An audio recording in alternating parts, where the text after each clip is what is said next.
सुर सुंदरी यक्षिणी साधना। सबसे पहले जानते हैं सुर सुंदरी यक्षिणी आपको क्या दे सकती है। राज सुख, ज्ञात अज्ञात बताने वाली यक्षिणी सिद्धि, धन, यौवन, आरोग्य, समृद्धि, सुखों की प्राप्ति, देव संपर्क की क्षमताओं की स्थापना।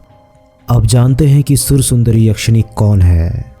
सुंदरी नाम की यक्षिणी अति शक्तिशाली यक्षिणियों में से एक है। उन्हें ब्रह्मांड की सभी सुख देने में सक्षम माना जाता है।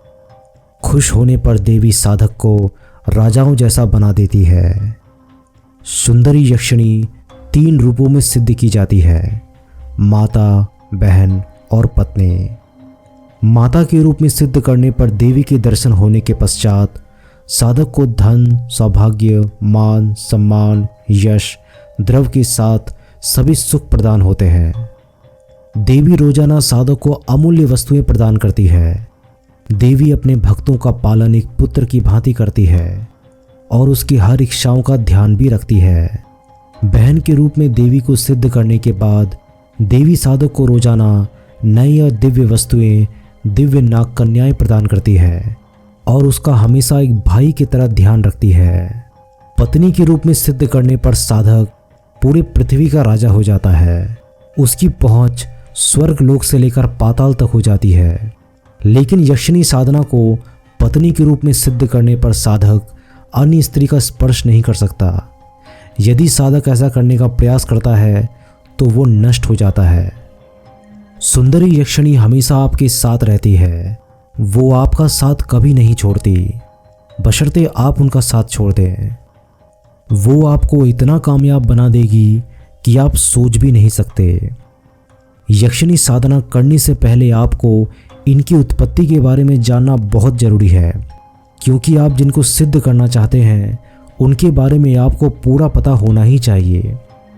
प्राचीन समय में एक देवी थी जो इस साधना के बारे में जानना चाहती थी। देवी की प्रार्थना सुनकर ईश्वर ने बताया कि हवि विश्वासी और जितेंद्रिय होकर विधिवत रूप से ये पूजा शुभ समय में करनी चाहिए।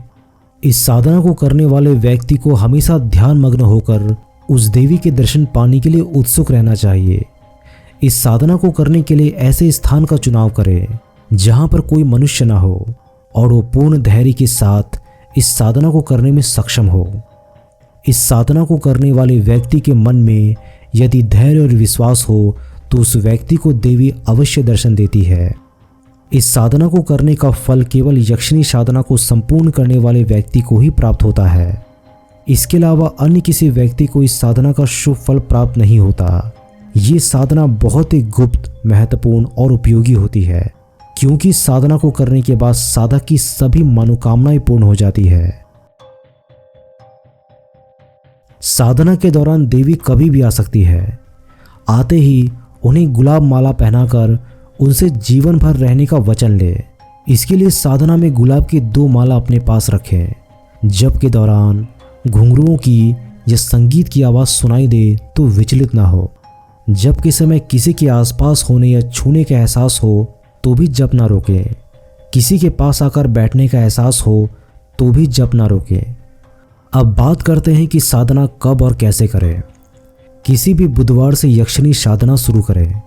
साधना में 9000 मंत्र जपने का विधान है। 9 दिन में जप पूरा करना होता है। हर दिन 11 माला जाप करें।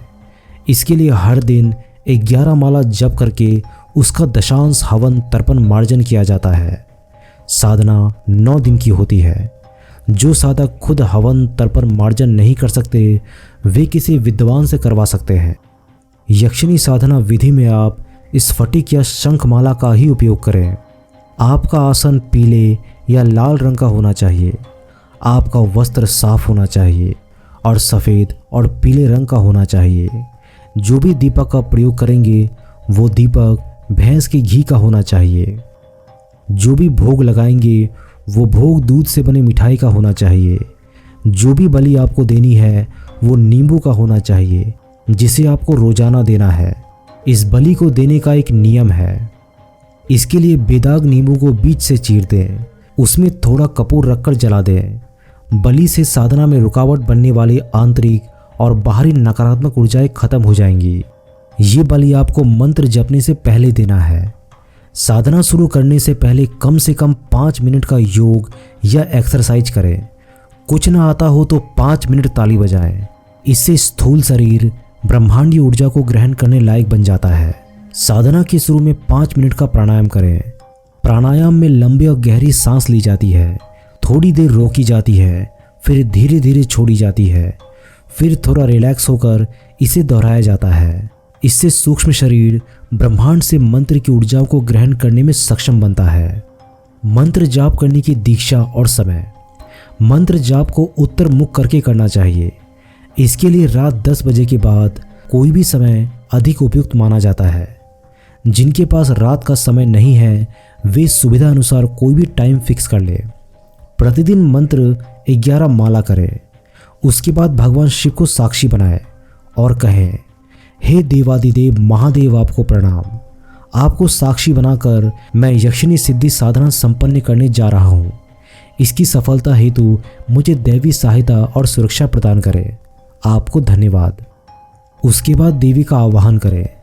शक्तिशाली और देव सुंदरी देवी रति प्रिय आपको नमन। आप मेरे मन मंदिर में विराजमान हो। मेरे द्वारा किए जा रहे मंत्र जप को स्वीकार करें, साकार करें। मेरे लिए सिद्ध होकर सह शरीर मुझे अपने सानिध्य का सुख प्रदान करे। धन, यौवन, आरोग्य, समृद्धि, सुख प्रदान करे। राज सुख भी प्रदान करे।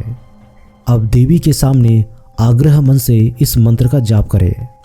ओम ह्रीं सुर सुंदरी अगाच्छ अगाच्छ स्वाहा। आपको मेरा नमन। मेरी भावनाओं से जुड़कर मेरे लिए सिद्ध हो जाए। मुझे यक्षिणी सिद्धि प्रदान करे। आपको धन्यवाद। मंत्र जाप आराम से करें। मंत्र जल्दी जल्दी ना जपें। जब पूरा होने के बाद माला रख दें। आंखें बंद कर ले। मंत्र को जपते जपते देवी का 10 मिनट ध्यान करें। मंत्र को मन ही मन जपते हुए देवी का 10 मिनट ध्यान करें। ध्यान में सोचे कि शक्तिशाली और सुंदर देवी बादलों को चीरते हुए आपके पास आ रही है। उनके आने से बादल गरज रहे हैं। देव संगीत बज रहा है। सुगंध फैल रही है। घुंघरू बज रहे हैं।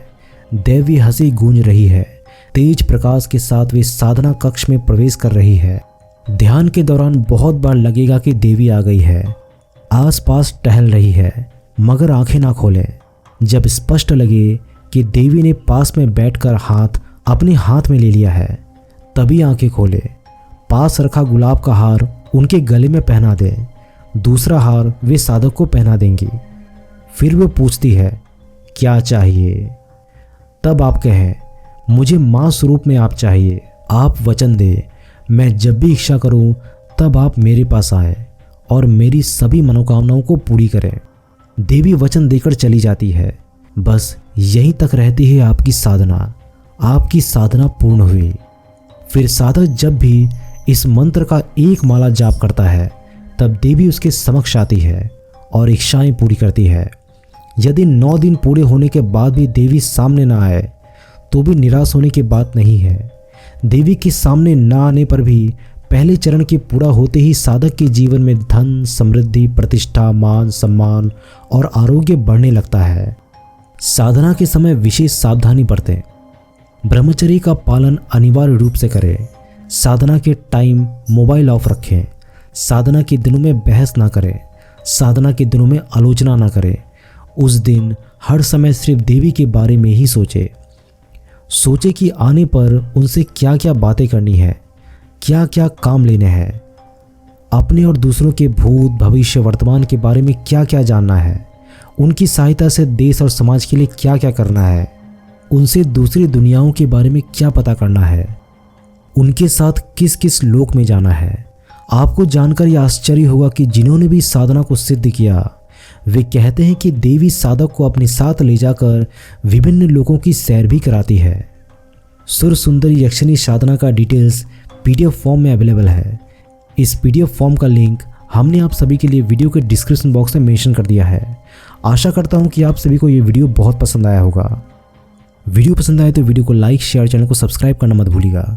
मैं बहुत जल्दी मिलता हूं एक नए वीडियो में। तब तक के लिए नमस्कार।